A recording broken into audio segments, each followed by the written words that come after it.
dans la Vienne. Robert Schuman a été le bon pasteur au sens biblique du terme, c'est-à-dire qu'il a accompagné ses compatriotes dans la misère, des déracinés, des gens qu'on a exilés, arrachés de chez eux pour les amener ici, dans un département accueillant sûrement, mais bien décalé par rapport à ce qui se passait en Alsace-Lorraine, du point de vue de la vie quotidienne, du point de vue du confort, du point de vue de la richesse générale.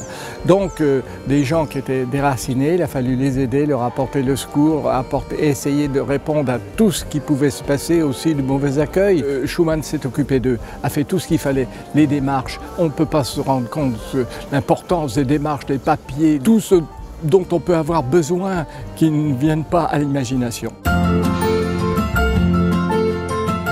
En 1939, il est député. Il s'est battu sous la République pour garder les particularismes. Il n'était pas particulièrement régionaliste, mais il s'est battu pour ça. Précisément, il avait gagné la clandestinité, mais pas la résistance, parce qu'il fait l'impasse sur la résistance. Pour lui, au moment, en 1942, il est persuadé, il le dit à Don Basset, qu'il l'a noté sur ses carnets, à l'abbaye de Ligugé, il le dit, l'Allemagne est finie, Hitler est fichu, le nazisme est terminé, ils seront battus. Tout ça va disparaître. Donc il faut dès à présent penser à la suite. Et il le dit aux réfugiés qui le reconnaissent à Montmorillon, les réfugiés mosellans, dans la rue, l'ont reconnu. Le lendemain, quand il va à la gare, et ils l'ont évidemment acclamé et tout, et il leur dit « Hitler est fichu ». Donc il faut travailler à préparer l'avenir, et un avenir de coopération, d'union, un avenir de fraternisation.